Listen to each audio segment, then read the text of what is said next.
Nah, yang hilang dari peradaban modern adalah Allah itu tidak begitu hadir di hati kita. Saya sering cerita di mana-mana, teks hadis itu sebenarnya berbunyi gini, ini hadis sahih. Mangka na yu'minu billahi wal yaumil akhir fal yukrim jarohu. Ada yang fal yukrim jarohu doifahu, ada yang fal yakul khairan aw liyasmut. Siapa yang iman dengan Allah dan Rasul maka harus memuliakan tetangganya, memuliakan tamunya.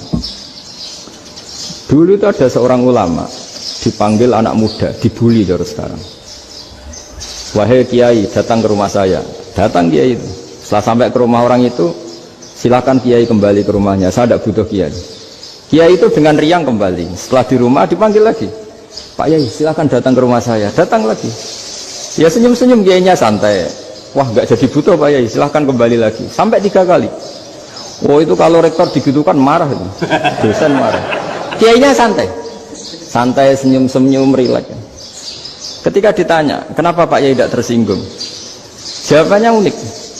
Anak muda, saya ini senang sekali nuruti perintah Allah, disuruh menghormati tetangga. Sehingga ketika Anda manggil, ya saya datang. Ketika Anda nyuruh pulang, ya saya pulang. Saya senang sekali nyenangkan tonggo. Dan itu perintah Allah, jadi tidak ada hubungannya dengan kamu.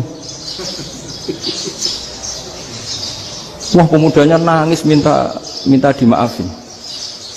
Kalau kita kan enggak, kita ini dosen, kiai, mungkin kita doktor, mungkin kita profesor.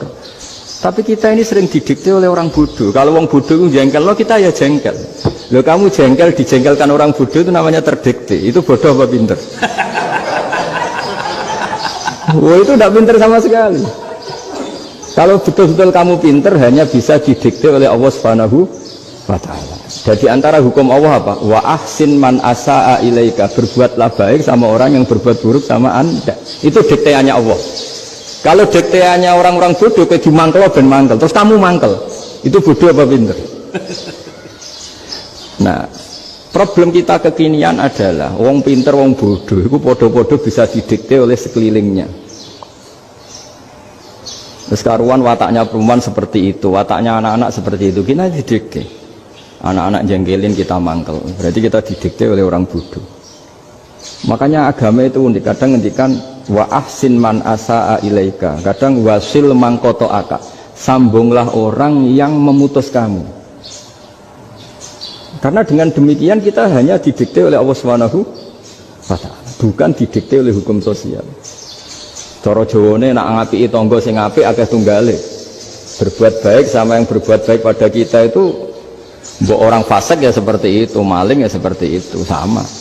Tapi kalau berbuat baik sama orang yang berbuat jelek sama kamu itu baru luar biasa. Dan memang teksnya hadis wa ahsin man asa'a ilaika, berbuat baiklah sama orang berbuat buruk sama kamu. Jadi nggak boleh orang didikte. Makanya ngaji di sini diantaranya saya akan cerita dalam sebuah hadis sahih, dalam hadis hasan yang diriwayatkan Imam Tirmidzi, ada kalimat dari Rasulullah SAW. Dawe Nabi, la takunu imma'atan taquluna in ahsanan nasu ahsanna wa in zalamu zalamna walakin watti'u anfusakum in ahsanan nasu an tuhsinu wa in asa'u alla tazlimu. Kamu jangan jadi orang yang mudah diombang-ambingkan oleh orang sekeliling kamu, yaitu kamu mengatakan jika orang baik ke saya akan baik, jika orang buruk ke saya juga akan membalas buruk. Itu namanya Anda didikte. Tapi berkomitmenlah kamu akan berbuat baik meskipun orang lain berbuat buruk.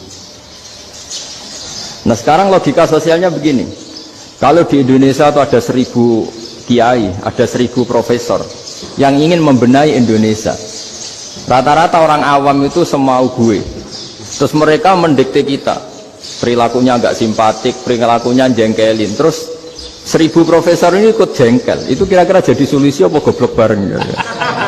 Sama 1000 kiai ini ikut jengkel, ini jadi solusi apa goblok bareng? Goblok bareng. Nah problem sekarang kita ini biasa didikte orang bodoh. Nah makanya ciri khas orang muslim itu kata Nabi, mangkana yu'minu billahi wal yaumil akhir. Jadi baik tetangga karena perintahnya Allah dan Rasul. Pentingnya apa? Bedanya karena berbuat baik ini perintahnya Allah, mbok tonggo apik lah kita tetap apik karena perintahnya Allah dan Rasul. Begitu juga dengan hubungan dengan istri, dengan anak. Mbok bojomu lagi cerewet lah ya tetap apik. Karena dengan cara itu kita hanya tunduk kepada Allah dan Rasul. Tapi kalau kamu, istri saya kalau baik ya saya baik, kalau enggak ya enggak. Berarti Anda didikte oleh perilakunya dia. Itu latihan, ya kalau dalam bahasa pondok, latihan jadi wali itu yang paling berat itu. Nabi itu kalau sama orang munafik itu sabarnya Masya Allah. Padahal Nabi perso kalau orang itu orang munafik.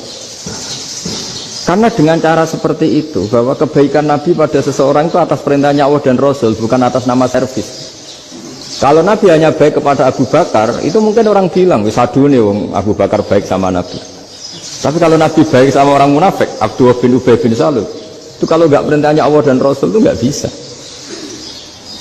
Nah ini cobalah berlatih seperti itu, sehingga kita tidak mudah didikte. Ya saya ulang lagi, nggak mudah apa? Didikte.